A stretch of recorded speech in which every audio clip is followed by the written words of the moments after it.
And we're looking at a line of strong thunderstorms off to the north and west. The worst storms right now across northern parts of Connecticut, just to the north and east of the Hartford area. So if you're watching out toward Taunton County, Windham County, you're going to be seeing these storms here pretty shortly as they move towards Mansfield, Connecticut within the next few minutes here. This severe thunderstorm warning until 6:30. That does include that Mansfield, Connecticut area, which the storms are right on your doorstep right now. They're going to make their way towards Norwich, Connecticut here in the next 30 minutes or so, arriving in Norwich at 6:48, Killingly at 6:42. Coventry closer to 7 p.m. And the good news here is the northern line of this storm has really started to weaken. That's the area of the storm that's headed towards Rhode Island. So I am still cautiously optimistic. The ocean state is probably not going to see any damaging weather. We could see a few lightning strikes, some downpours later on this evening. But these are some feisty storms across Connecticut. They're going up about 35, almost 40,000 feet up into the atmosphere. I took a 3D slice of these storms in the Bolton area, and it's a pretty feisty storm. Could have some strong wind gusts with that as it makes its way towards Norwich here in the next 30 minutes. A severe thunderstorm watch does include all of Rhode Island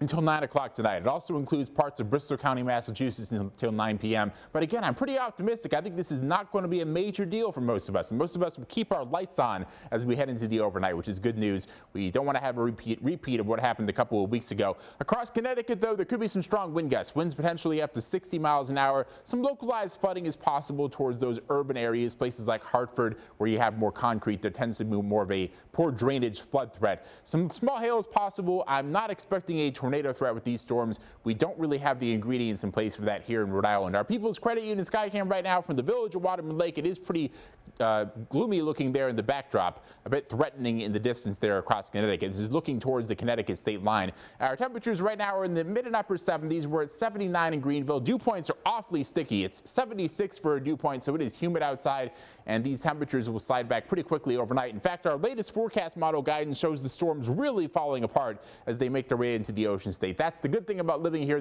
near the ocean, is we tend to see the marine layer kind of eroding and weakening these storms as they approach Rhode Island in most scenarios. There can be exceptions. We can still see strong and severe storms like we did a couple of weeks ago on July 3rd that caused all of that damage and the power outages, but we're not expecting a repeat of that tonight. I want to make that really clear here. Temperatures in the 70s as we head into the morning hours tomorrow. Tomorrow is going to be a much more refreshing day with low humidity, a fantastic day to be outdoors.